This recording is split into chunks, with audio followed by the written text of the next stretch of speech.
ሰላም ቤተሰቦች እንዴት ናችሁ? ሰላማችሁ ይብዛ። እንግዲህ ይህ በጎ ቲዩብ ነው። በጎ ቲዩብን ሰብስክራይብ በማድረግ ቤተሰቡ ነው።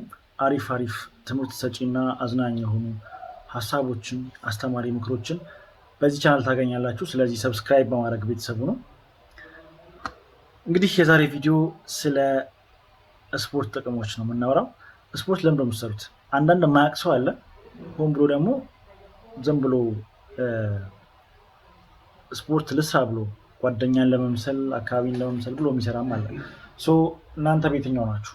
ስፖርት የሚሰሩት ለምንድን ነው? አንደኛ ምናልባት ተወዳዳሪዎች አሉ።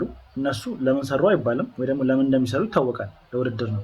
ግን ከዛ በተጨማሪ ኖርማሉ ፒፕል ለምን እንደሚሰራ አንዳንዱ አያውቅም። ስለዚህ ጥቅሞቹ በጣም ዘርፈ ብዙ ናቸው። በጣም ብዙ ጥቅም አለው። ግን ከዛ ውስጥ እኔ ምናልባት አሪፍ ናቸው ምላቸው ወይ ደግሞ በጣም ወሳኝ ነው ምለውን 4 ብቻ ልጥቀስላችሁ። ስለዚህ እናንተ ለምን እንደምትሰሩ ግን ኮመንት ሴክሽን ላይ አሳውቁኝ። እኔ መጀመሪያው ጥቅም አለው ብዬ የማስበው ጤና ነው።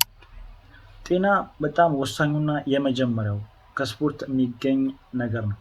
ምናልባት ብዙ ጊዜ ስፖርትን የምንጀምረው በሽተኛ ከሆነም በኋላ ወይ ደግሞ ኦቨር የሆነ ዌይት ካመጣም በኋላ ያንን ሉዝ ለማድረግ ነው የምንሰራው።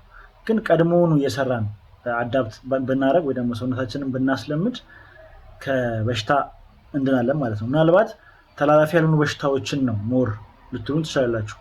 ግን ደግሞ ተላላፊ በሽታዎችም ስፖርተኛንና ኖርማሉን ሰው የመያዝ አቅማቸው ይለያያል። ስፖርት የሚሰራው ሰው ሬዚስት ማድረግ ስለሚችል ኢሙኒቲው በጣም ከፍ ስለሚል በቀላሉ አይጠቃም። ስለዚህ ጤና የመጀመሪያው ነው። ስለዚህ ቁጥር 1 የመጀመሪያው ጥቅም ብዬ የማስበው ጤነኝነትን ነው። ባይዘው ጤና ሲባል ብዙዎቻችን በኖርማል ልናስብ እንችላለን። የጤናን ጥቅም የሚያውቀው ወይ ደግሞ ጤናን ጥቅሙ የሚያውቀው የተኛ ሰው ብቻ ነው። ታሙ ምናልባት ታማችሁ ተኝታችሁ ሌላ ነገር አታስቡ። አሞት ተኝቶ መቼም መኪና ልግዛ ወደፊት እንደዚህ ይኖረኛል ብሎ አያስብም። ሁሉም ሰው አሞ ሲተኛ የሚያስበው መዳኑን ብቻ ነው። መቼ ነው ምንድነው ጌታው ያድነኝ ብሎ ነው እንጂ የሚማጸነው ሌላ ነገር አያስብም። ስለዚህ ጤና ጥቅሙ ትልቅ ነው። ምናልባት ጤነኛው ሰው ስለ ጤና ጥቅም አያውቅም፣ በሽተኛ እንጂ። ለዛ ነው ይሄን ያልኩት። ስለዚህ ምናልባት ይሄ ከስፖርትም በተጨማሪ በተለያየ መንገድ ራሳችንን ፕሮቴክት ማድረግና መጠበቅ አለብን። በእርግጥ ግን ደግሞ ስፖርት የመጀመሪያው ነው ብዬ ስለማስብ ነው። ስለዚህ አንዳንዴ ጤናን እንደቀልድ የምናይበት ጊዜ አለ። ጤናችንን እናጣለን ለገንዘብ ብለን፣ ከዛ በኋላ ደግሞ ገንዘባችንን ደግሞ ለጤና ብለን ደግሞ እናባክናለን። ይሄ ማለት ጤናችንን ለገንዘብ ሉዝ ካደረግን በኋላ መልሰን ብዙ ገንዘቦችን ደግሞ ጤናችንን ለመመለስ ስንል እናጠፋለን። ስለዚህ ራስን መጠበቅ፣ ራስን ጤነኛ ማድረግ በጣም ወሳኝና ትኩረት የሚሰጠው ጉዳይ ነው። ሁለተኛው የስፖርት ጥቅም ማራኪ አቋም መላበስ ነው። ምናልባት ብዙ ጊዜ እንደዚህ አሪፍ የሆኑ አቋሞችን ስታዩ ዋው ትላላችሁ። ያ ማለት ሞር ስፖርትን የሰሩ ሰዎች ናቸው የሚላበሱት። ኤክሴፕሽናል ግን አንዳንዴ ኖርማል ግን ብለው አሪፍ አቋም ያላቸው ሰዎች አሉ በተፈጥሮ። እነሱ ምናልባት ጊፍትር ናቸው ናቹራሊ። ግን ከዛ በተጨማሪ ብዙ ሰው ራሱ የሚያሳምረው በስፖርት ነው። ስለዚህ ሁለተኛው የስፖርት ጥቅም አሪፍ አቋምን ወይ ደግሞ ማራኪ ተክለሰውነትን መላበስ ነው። የትኛውም አጭርም ሰው ረዥምም ሰው በየትኛውም በቁመት ደረጃ ቢሆን ስፖርት የሰራ ወይ ደግሞ በሰውነቱን በስፖርት ያሳመረ ሰውና ኖርማል ሰው አንድ አይደለም።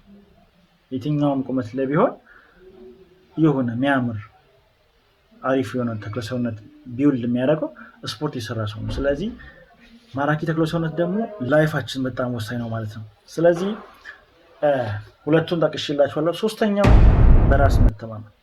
ወይ በራስ መተማመን ቢውልድ የሚደረገው በተለያየ ልምድ ቢሆንም ስፖርተኛ ሰውና ኖርማል ሰው እኩል አይደለም። ምናልባት አሁን ለምሳሌ ቦርጫ የሚሉ ሰዎች ቦርጫቸው ሽም ያስይዛቸዋል፣ ወይ ደግሞ የሆነ አላስፈላጊ ስብ ያከማች ሰው ፊት ቆሞ ሲያወራ ቦርጩን ሼም ይዘዋል። ኮንፊደንት መሆን ላይችል ይችላል።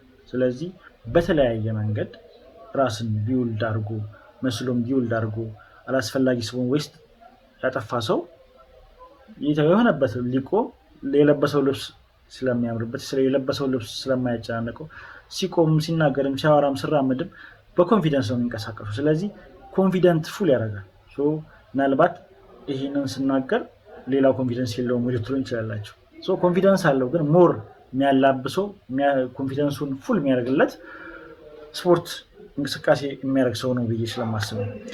ሌላውና የመጨረሻው ራስን ከተለያዩ አደጋዎች ወደ ጥቃቶች መከላከል ሰልፍ ዲፌንስ